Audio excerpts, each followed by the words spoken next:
Ang kwentong ito ay hango sa totoong karanasan ni Pebs. Si Pebs ay tubong Karkar City, Cebu.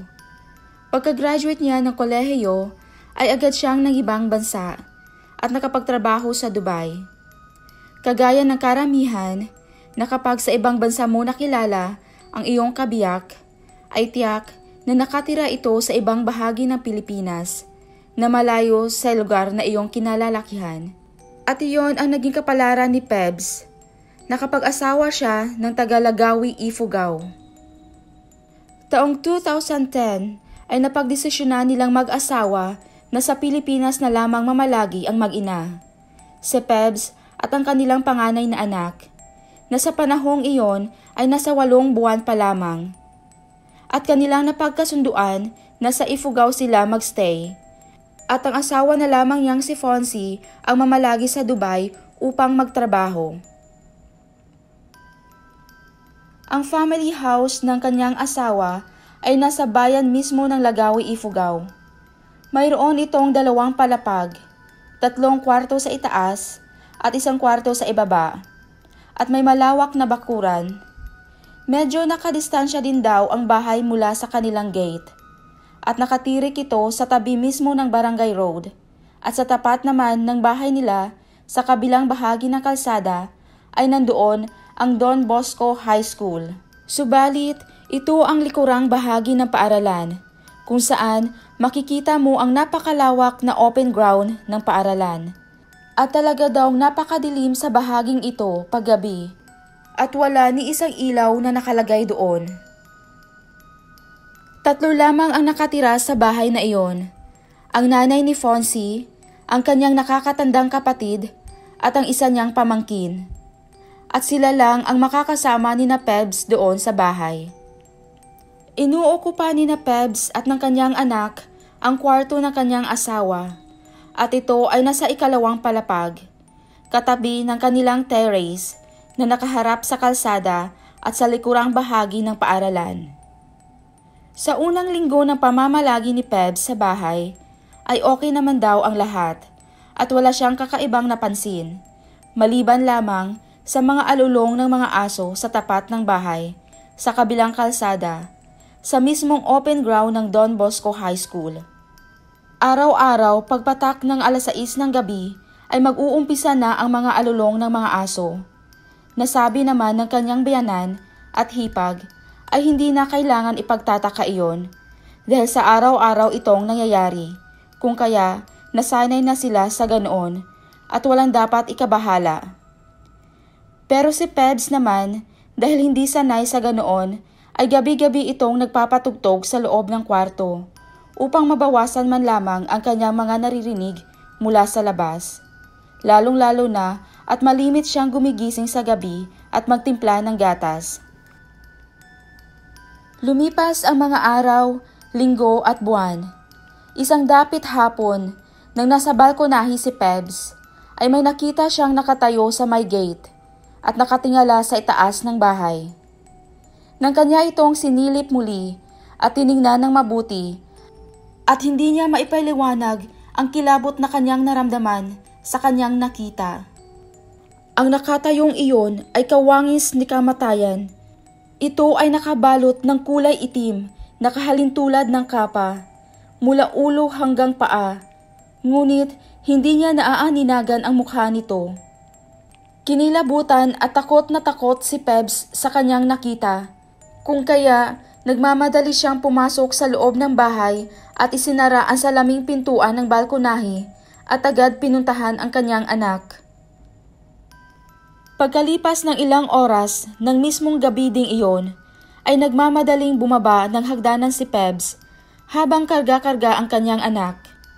Umiiyak ito at natataranta dahil bigla na lamang nilagnat ng napakataas ang kanyang anak at kinukumbulsyon ito. Nagmamadali silang sumakay sa sasakyan upang maitakbo agad ang bata sa hospital. Paglabas nila ng gate ay nahagilap ni Pebs sa gilid ng kanyang mga mata ang kawangis ni kamatayan na nakatayo sa tapat ng gate, sa kabilang kalsada. Ngunit hindi na niya ito binigyan pa ng pansin dahil natataranta na siya sa sitwasyon ng kanyang anak ng mga sandaling iyon. Agad inasikaso ng mga doktor ang kanyang anak pagdating sa ospital at sa awa ng Diyos ay naging okay naman ito kahit confine ito ng 2 days sa ospital. Lumipas ang 2 araw ay nakalabas na din sa ospital ang anak ni Pebs at hindi niya inaasahan na sa mismong araw ding iyon mararanasan niya ang kakilakilabot na karanasan na hanggang ngayon ay hindi niya nakakalimutan. Maagang nagpahinga sina Pebs at kanyang anak ng gabing iyon dahil sa kakalabas nga lang ng kanyang anak sa hospital kaya gusto niyang makabawi sa pagtulog. Maya-maya lang ay naalimpungatan siya dahil sa tunog ng kanyang alarm clock. Tanda na oras na upang painumin ng gatas ang kanyang anak. Matapos niyang mapadede ang anak, ay humiga na siya ulit upang matulog. Maya-maya lamang ay parang may bumubulong sa kanya na idilat ang kanyang mga mata. Nang kanya itong idinilat ay kinikilabutan siya at nahihintakutan sa kanyang nasilayan. Ang kawangis ni kamatayan ay nakatayo mismo sa paanan ng kanilang higaan at nakaharap ito sa kanila. Kitang-kita niya ito. At dito niya nasigurado na wala itong mukha. Gusto niyang sumigaw sa mga sandaling iyon, ngunit walang boses na lumalabas mula sa kanyang bibig. Gusto niyang bumangon at dalhin ang anak papalayo sa nilalang na iyon, ngunit wala siyang lakas upang makabangon. Para bang nakapako ang kanyang likuran sa higaan at hindi niya ito maramdaman. Ang tanging nagawa niya lamang ng mga sandaling iyon ay ang yakapin ang kanyang anak at sa awa ng Diyos ay nakaya niyang abutin ang rosary na nakalagay sa side table. Ito ang naging tanging sandata niya sa mga sandaling iyon. Habang yakap-yakap ang anak ay taimtim siyang nagdasal habang nakapikit ang mga mata at patuloy sa pagtulo ang kanyang mga luha dahil sa kaba, takot at halo-halong emosyon na kanyang nararamdaman sa mga oras na iyon.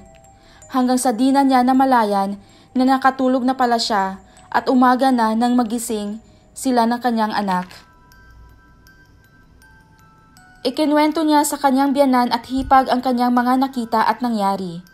At dito niya napag-alaman na ilang beses na din pala iyon nakita ng kanyang hipag na nakatayo sa kanilang gate. Dahil doon ay agad pumunta ang kanyang biyanan sa kanyang pinagkakatiwalaang albularyo.